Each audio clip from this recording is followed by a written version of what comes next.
룻기의 배경은 사사 시대라고 했습니다. 이스라엘 역사에서 가장 영적으로 암울하고 절망적인 시대가 사사 시대였습니다. 암울하고 절망적일 수밖에 없었던 이유는 사사기의 결론이자 핵심절이라 할 수 있는 마지막 절, 그때 이스라엘에 왕이 없으므로 사람들이 각기 자기의 소견에 옳은 대로 행하였더라. 이스라엘의 왕은 원래 하나님이신데 그들 마음에 하나님이 없었다라는 것입니다. 왕이신 하나님의 다스리심과 통치를 받지 않았다라는 거예요. 그래서 자기 소견에 옳은 대로 행하였다. 그래서 이 사사기는 우리에게 끝없이 추락하는 이스라엘 공동체의 모습을 우리에게 보여주고 있습니다. 그런데 룻기에 처음 시작될 때에 엘리멜렉이란 나오미의 남편 이름이 등장합니다. 근데 재미있게도 그 엘리멜렉이란 그 이름의 뜻이 여호와는 나의 왕이시다 라는 뜻이에요. 너무나 좋은 이름을 가진 한 남자가 모압 땅으로 이민 가자마자 죽어버렸어요. 무슨 얘기입니까? 우리가 입술로는 하나님은 나의 왕이십니다, 예수님 내 인생의 주인이십니다 라고 고백하고 우리는 그리스도를 따라가는 제자들 크리스찬입니다 라는 자부심을 갖는다 할지라도 실제로 예수님을 우리 인생의 주인 삼지 아니하고 또 하나님을 나의 왕으로 삼지 않고 그저 내 뜻대로, 내 생각대로, 내 소견에 옳은 대로 살면서 하나님의 말씀에 순종하지 않는 그러한 삶을 산다면 우리 또한 무늬만 교인이고 또 이름만 크리스찬일 수 있어요. 우리 또한 아직도 영적인 암흑기, 이 사사시대에 머물고 있다고 얘기할 수 있습니다. 그런 의미에서 룻기는 우리들의 이야기입니다. 이 땅의 이민자로 살아가는 인생들의 이야기라 할 수 있습니다. 우리가 첫 번째 시간에 2주 전에는 나오미가 흉년을 맞이해서 모압 땅에 이민 갔다가 남편과 두 아들을 다 잃어버리고 그야말로 인생의 쓴맛을 경험한 나오미를 살펴보았습니다. 그런데 그녀가 다시금 시선을 여호와 하나님께 향하고 고향 베들레헴으로 돌아오는 선택을 하는 것을 우리가 살펴보았어요. 오늘은 룻에 대해서 우리가 살펴보려고 하는데요, 오늘 14절 본문을 보시면 며느리 오르바 그리고 룻이 각각 다른 선택을 하게 됩니다. 그들이 소리를 높여 다시 울더니 오르바는 그의 시어머니에게 입맞추되 룻은 그를 붙쫓았더라. 붙쫓았더라. 이 단어에 주의할 수 있기를 바랍니다. 그러니까 자꾸 며느리들에게 이제 너희 친정집으로 돌아가라, 너희 신으로 돌아가라, 이렇게 계속 따라오는 두 며느리를 만류하고 계속해서 강권해서 돌아가라고 이야기하는 그 시어머니의 그 만류에 결국은 say goodbye. 우리 본문에 보면은 오르바라는 그 며느리는 어머니에게 작별에 키스를 하고 그런데 룻은 끝까지 그녀를 붙쫓았더라. 여러분, 쫓았더라에다가 붓이 붙어 있어요. 이 단어가 아주 특별한 단어인데요, 마치 이 강력 접착제를 붙인 것처럼 붙어서 떨어지지 않는 상태라는 것입니다. 마치 바닥에 시멘트 칠을 칠한 것처럼 떨어지지 않는 그러한 상태를 붙쫓았더라, 그렇게 기록을 해놓고 있는 거예요. 그러니까 지금 룻은 적당히 시어머니를 따라가는 척 하는 게 아닙니다. 이제 자기도 청산가부가 되었으니까 모압 땅에서 살 길이 막막하니까 호기심 반 모험 반 해서 어머니를 따라서 미지의 세계를 따라 나선 것도 아니에요. 그저 나오미 한 사람만 바라보고 그녀에게 강력 접착제처럼 꼭 붙어 있는 것입니다. 그걸 어떻게 하냐고요? 그 다음 16절 말씀을 보면 알 수 있어요. 룻이 이렇게 고백합니다.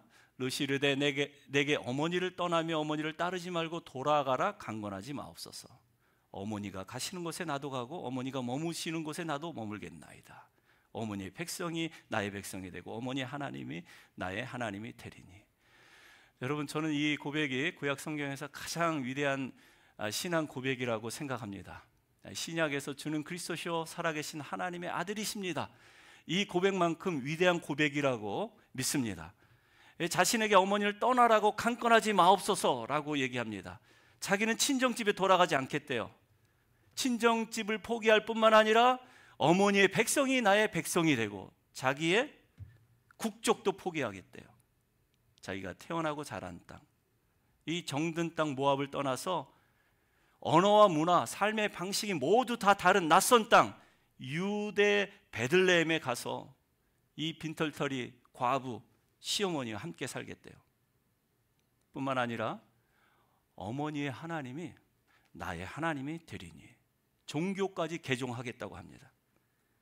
지금까지 섬겨왔던 모압의 신 그모스가 아니라 이스라엘의 신 여호와 하나님을 믿겠다고 고백한 거예요. 여러분, 이 말이 그냥 듣기 좋아라고 하는 립 서비스일까요? 그냥 하는 말일까요? 아닐 겁니다. 정말 진심으로 마음에서 우러나서 하는 고백일 거예요. 10년 동안 지켜봤어요. 유대인 남편 만나서 결혼하고 그리고 시집살이 하면서 한 여인이 남편을 잃고 두 아들도 잃어버린 채 이렇게 인생의 밑바닥을 치는 장면을 누구보다도 곁에서 잘 지켜봤을 것입니다. 그럼에도 불구하고 그 비참한 상태에서 마음을 추스리고 다시 주님 앞에 무릎 꿇고 아도나이, 주여 나를 불쌍히 여기소서 기도하는 어머니, 그 기도의 자리에서 눈물을 쏟고 마음을 쏟아놓고 원통해하면서도 다시 힘을 얻고 용기를 얻어서 일어나는 어머니, 때로는 눈물이 앞을 가리고 뒤범벅된 그런 얼굴로 환히 웃으면서 할렐루야 주님 감사합니다, 오히려 인생의 한밤중에도 여호와 이름을 찬송하는 어머니를 누구보다도 곁에서 지켜보았을 것입니다. 그리고 이제 이 나오미가 유대 땅 베들레헴으로 돌아간다고 하니까 자기도 모르게 따라 나선 거예요. 그 어머니와 함께 운명을 같이 하고 싶은 것입니다. 나도 어머니가 믿는 여호와 그분께 기도하고 싶어요. 나도 어머니처럼 위로받고 힘을 얻을 수 있는 살아계신 하나님이 있었으면 좋겠어요. 그래서 그녀는 정든 고향, 익숙한 삶의 환경, 고국, 국적 다 포기하고 나오미에게 콘크리트처럼 이렇게 찰싹 달라붙은 것이 죄송합니다. 그래서 여러분, 이 신앙 고백은 정말 위대한 신앙 고백입니다. 어머니께서 가시는 곳에 나도 가고 어머니께서 머무르시는 곳에도 나도 머물겠습니다. 어머니의 백성이 나의 백성이 되고 어머니의 하나님이 나의 하나님이 되시리니. 이 룻의 고백이 저와 여러분의 고백이 되시기를 축원해 드립니다. 이건 뭐 조건이 되고 이유가 충분해서 헌신하는 게 아니에요. 마음을 정했기 때문에 몸이 따라가는 것입니다. 또 계속해서 17절에 보시면 어머니께서 죽으시는 곳에서 나도 죽어 거기 묻힐 것이라. 만일 내가 죽는 일 외에 어머니를 떠나면 여호와께서 내게 벌을 내리시고 더 내리시기를 원하나이다 하는지라.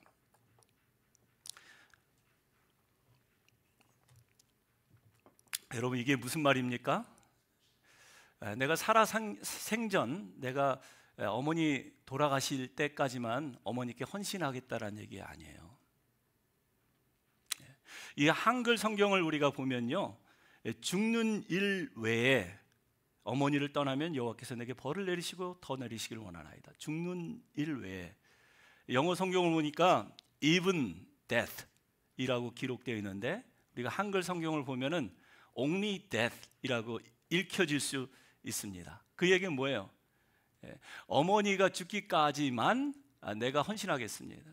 어머니를 섬기겠습니다. 이렇게 읽혀질 수 있어요.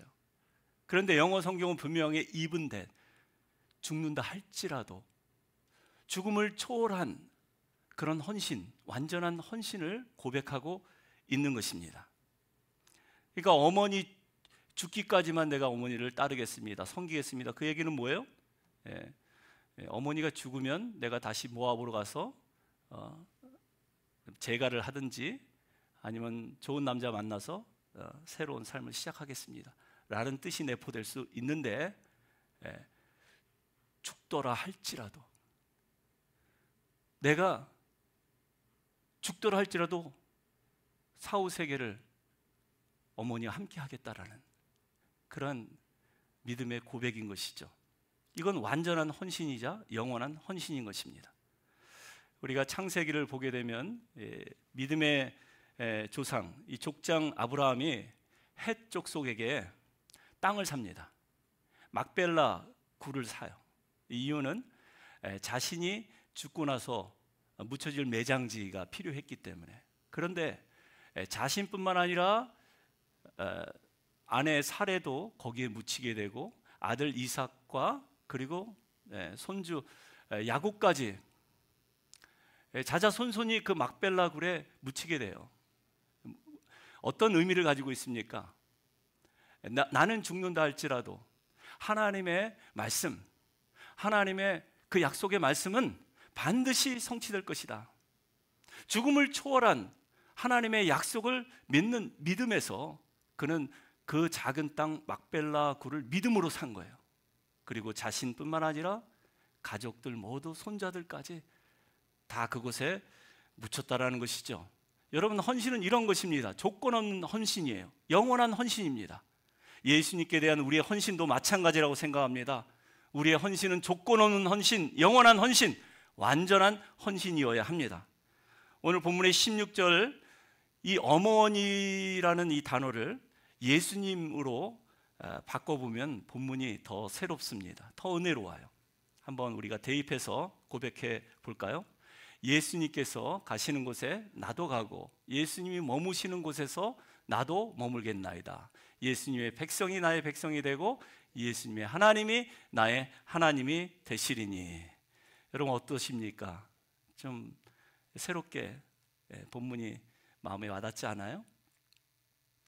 무슨 얘기입니까? 이건 우리 교회 생활에 대입을 한다면, 우리 교회 생활에 적용을 해본다면 우리 교인들이 인격이 좋아서 나를 좋아해줘서 나도 그들을 좋아하는 게 아니에요. 내가 좋아하는 예수님, 내가 가장 사랑하는 예수님이 우리 교인들을 사랑하시기 때문에 나도 그들을 조건 없이 사랑한다라는 것입니다. 나와 성향이 다르고 기질이 다르고 일하는 방식이 달라서 때로는 같이 일하기가 불편하고 화가 나고 스트레스가 쌓인다 할지라도 예수님이, 내가 사랑하는 예수님이 그들을 용납하시니까 나도 한번 더 용납해 주는 것입니다. 예수님이 그들을 사랑하니까 나도 그들을 사랑하려고 노력하는 것입니다. 이게 동기가 되어야 합니다. 오늘 본문의 룻의 선택은 믿음의 선택이었어요. 그저 인정 때문에 어머니가 불쌍해서 따라 나선 게 아니에요. 롯의 헌신은 완전한 헌신이었습니다. 어찌 보면 믿음의 조상이라고 불리우는 아브라함보다 더 귀한 선택이었고 헌신이라 할 수 있어요. 여러분, 하나님께서 아브라함에게 본토 친척 아비 집을 떠나 내가 내게 명한 땅으로 가라, 그렇게 말씀하셨잖아요. 그래서 아브라함은 분명한 하나님의 음성을 듣고 순종해서 말씀을 따라갔지만 롯에게는 어떤 음성도 없었어요. 어떤 약속도 없었어요. 아브라함은 본토 친척 아비 집을 떠났지만 그녀는 재혼도 포기했어요. 그저 아무것도 없는 빈털터리 늙은 과부 이 시어머니 나오미에게 자기 인생을 걸어버린 것입니다. 그런데 그녀에겐 사실 한 가지가 있었어요. 그것은 여호와 하나님을 믿는 믿음이었습니다. 그 믿음에 자기의 운명을 건 것입니다. 사랑하는 여러분, 우리가 헌신하지 말라, 헌신하지 않을 그 이유에 대해서 대라면 얼마든지 될 수 있어요. 100가지 이유라도 될 수 있습니다. 그 이야기를 들어보면 다 합리적이고 정당한 이유처럼 들릴 거예요. 여러분, 오르바가 시어머니를 쫓아갔지만 끝까지 완전하게 헌신하지 못한 이유는 무엇입니까? 아마 오르바는 100가지 이유를 생각해 봤을 거예요. 그러나 그녀는 한 가지 중요한 이유를 망각했습니다. 그것은 10년 동안 자기가 시어머니 나오미를 지켜봤는데 고통과 괴로움 속에서 울부짖어 기도하는 그 시어머니를 지켜봤는데, 그리고 그녀가 믿는 하나님이 그녀를 위로하시고 힘을 주셔서 다시 일어서는 그 장면을 일일이 다 지켜봤는데 그 여호와 하나님, 살아계신 하나님께 자기 인생을 걸지 않았던 것입니다. 그래서 그녀는 절반만 헌신한 거예요. 마음만 헌신한 거예요. 몸은 따라가지 않았어요. 여러분, 우리가 진짜 헌신하면 마음뿐 아니라 우리의 몸도 따라가야 합니다. 헌심이 아니라 헌신입니다. 오르반은 헌신만 했지 헌신하지는 않았어요. 완전히 헌신하지는 않았습니다. 로마서 12장 1절에 보면 하나님은 우리에게 완전한 헌신에 대해서 분명하게 이렇게 말씀하십니다. 같이 한번 읽어볼까요? 그러므로 형제들아, 내가 하나님의 모든 자비하심으로 너희를 권하노니 너희 몸을 하나님이 기뻐하시는 거룩한 산 제물로 드리라. 이는 너희가 드릴 영적 예배니라. 우리가 드려야 될 영적 예배가 어떤 예배래요? 너희 몸을 드리는 거예요. 마음을 드리는 것이 아니라 우리의 몸을 헌신하여 드릴 때 그것이 하나님께서 기뻐하시는 산 제물이 될 것이고, 그것이 하나님이 기뻐 받으시는 우리가 마땅히 드려야 될 영적 예배라고 하는 것입니다. 몸을 드리라고 했어요. 여러분, 교회 일에 헌신하지 말아야 할 이유, 얼마든지 되라면 될 수 있죠. 몸이 아파서, 몸이 피곤해서, 가게 문을 일찍 열어야 하니까, 직장 때문에, 사업 때문에, 뭐 여러 가지 이유. 교회 자꾸 가면은 열심히 주일뿐만 아니라 주중에도 빠지지 않고 예배 참석하면 주위 사람들이 교회에 미쳤다고 할까봐, 가족 눈치, 동네 사람 눈치 보여서, 여러분 여러 가지 100가지 이유라도 될 수 있습니다. 틀린 말 아니에요. 다 합리적이고 또 정당하고 현실적인 선택일 수 있어요. 그래서 종종 교인들은 저에게 말씀합니다. 목사님 아시죠? 제 마음은 항상 교회에 가 있는 것을. 아니에요. 여러분들의 몸이 교회에 와 계셔야 합니다. 여러분들이 아무리 바쁘고 분주하다 할지라도, 피곤하다 할지라도, 아프다 할지라도 여러분들의 몸이 이 예배의 자리, 이 기도의 자리를 지키셔야 합니다. 하나님 맡겨주신 직분자의 사역 감당해야 될 줄로 믿습니다. 여러분, 우리가 마음이 아니라 몸을 드려야 될 이유 딱 한 가지만 기억할 수 있기를 바랍니다. 그것은 갈라디아서 2장 20절의 말씀입니다. 이제 내가 육체 가운데 사는 것은 나를 사랑하사 나를 위하여 자기 자신을 버리신 하나님의 아들 예수 그리스도를 믿는 믿음 때문에. 그래서 우리는 마음을 드리는 게 아니라 우리의 몸을 드리는 거예요. 반쪽 헌신만 하는 것이 아니라 완전한 헌신을 할 수 있기를 축원하여 드립니다. 예수님 때문에 그래요. 이 교회 주인 되어 주시고 머리 되신 주님, 나 같은 죄인 살리시고 살려주신 것만 해도 감사한데 부족하고 어리석고 연약한 나에게 교회 직분까지 맡겨주셨어요. 사역까지 맡겨주셨어요. 그래서 은혜에 감사한 마음으로, 감격하는 마음으로 주님 때문에 내가 내 몸을 온전히 이 교회에 맡겨드립니다. 주님의 몸된 교회를 위해서 내가 헌신합니다. 이렇게 고백하는 것이죠. 김포공항 근처에 양화진이라는 곳에 선교사님들의 무덤이 있습니다. 그곳에는 한국 교회사에 나오는 아주 유명한, 우리가 알만한 그런 선교사님들의 무덤도 있지만 이름도 없이 빛도 없이 왔다가 복음을 전해보지도 못한 채 외로이 쓸쓸하게 묻히신 분도 참 많이 있다고 합니다. 그 중에 루비 캔드릭이라는 선교사님이 계십니다. 이분은 이 캔자스 주에서 어느 작은 시골 교회에서 선교사로 파송되어서 조선 땅에 왔는데, 와서 서울에서 3개월, 그리고 개성에 가서 5개월, 이 8개월 동안 이 한국어, 이 조선말을 배우는 이 언어 연수를 하고 이제 사역을 시작하기로 했는데, 이 외국인이다 보니까 이 미개한 이 한국 조선 땅에 와서 이 환경에 적응을 못한 거예요. 그래서 풍토병에 걸려서 24살의 어린 나이에, 젊은 나이에 이 땅에 묻히게 된 선교사님입니다. 자신의 꿈을 채 펼쳐보지도 못한 채 하나님의 부르심을 받은 이 루비 선교사, 이 풍토병으로 죽어가면서 그녀는 어떤 기도를 드렸을까요? 또 그녀를 조선으로 파송한 캔자스 교회 목사님과 온 성도님들은 어떤 심정이었을까요? 이 보고 소식을 듣고 캔자스 교회는 온 교회가 눈물바다가 되었다고 합니다.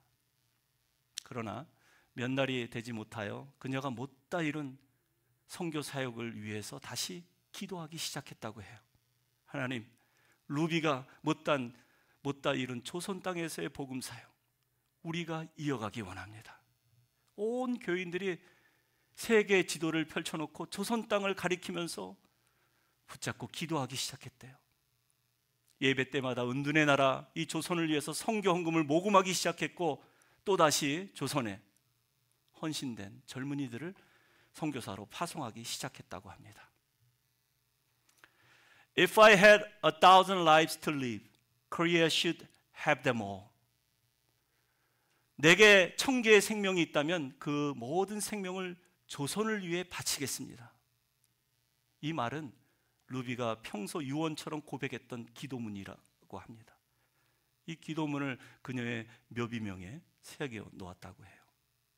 여러분, 얼마나 비참한 인생입니까? 24살에 결혼도 못해 본 처녀. 이 미국 처녀가 8개월 동안 언어 연수만 그것도 채우지 못해서 풍토병으로 앓다가 이렇게 세상을 떠난, 정말 너무나도 비참하고 불쌍한 그런 여인처럼 보이지만 그녀의 헌신은 하나님 보시기에 완전한 헌신이었다고 저는 믿습니다. Only death, 죽음만이 그녀를 갈라놓을 수 있는 헌신이 아니라 even death, 죽음조차도 초월한 헌신. 그 헌신은 영원한 헌신이었습니다. 오늘 본문에 나오미가 고향에 돌아왔을 때 이는 나오미가 아니냐, 자신을 조롱하는 동네 사람들, 동네 여인들에게 자신을 나오미라고 부르지 말고 기쁨의 여인이라고 부르지 말고 말하라, 슬픔의 여인, 쓴맛을 맛본 그런 여인이라고 부르라, 그렇게 얘기합니다. 왜냐하면 전능자 여호와 하나님, 전능자가 자기를 심히 괴롭혔기 때문에. 여러분, 이 말은 하나님을 원망하는 것 같은 믿음 없는 말처럼 들릴지라도요, 사실은 자신의 고난의 원인이 하나님 안에 있었음을 고백하는 믿음의 고백인 줄 믿습니다. 남편 때문에 괜히 낯선 땅에 이민 가서 이렇게 정말 콩가루 집안 된 게 아니라, 두 아들이 죽어버려서 내가 이렇게 빈털터리로 돌아온 게 아니라 그 고난의 원인이 내가 믿는 하나님, 내가 의지하는 그 하나님께서 나를 괴롭게 하셨기 때문에 내가 풍족하게 나갔다가 이렇게 빈손으로 돌아오게 됐다고. 하나님의 약속의 말씀을 내가 떠나서 세상적으로 인간적으로 잘 살아보겠다고 했는데 하나님께서 나를 인생 채찍과 고난 막대기로 치셨기 때문에 내가 다시 하나님께 돌아오게 됐다고 하는 그런 믿음의 고백이었다라는 거예요. 그 이야기는 인생의 생사화복은 나의 주님, 내 인생의 주권자 하나님이 지고 있다라는 그런 고백인 것입니다. 여러분, 나오미는 세상의 소중한 모든 것을 다 잃은 여자입니다. 그래서 빈털터리처럼 보입니다. 그러나 그녀가 얻은 게 하나 있다면 이방인 며느리 룻 한 사람을 얻었어요.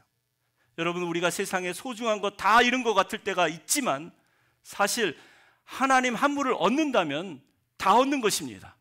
하나님께 헌신된 한 사람을 얻는다면 세상 사람 1,000명이 부럽지 않고 두렵지 않습니다. 나오미가 하나님께 돌아오고 모압 여인 룻이 나오미를 따라서 베들레헴 땅에 도착했을 때, 그때가 언제입니까? 오늘 본문 마지막에 보면 22절 같이 한번 읽어볼까요? 나오미가 모압 지방에서 그의 며느리 모압 여인 룻과 함께 돌아왔는데 그들이 보리 추수 시작할 때에 베들레헴에 이르렀더라. 그들이 언제 돌아왔대요? 보리 추수 시작할 때.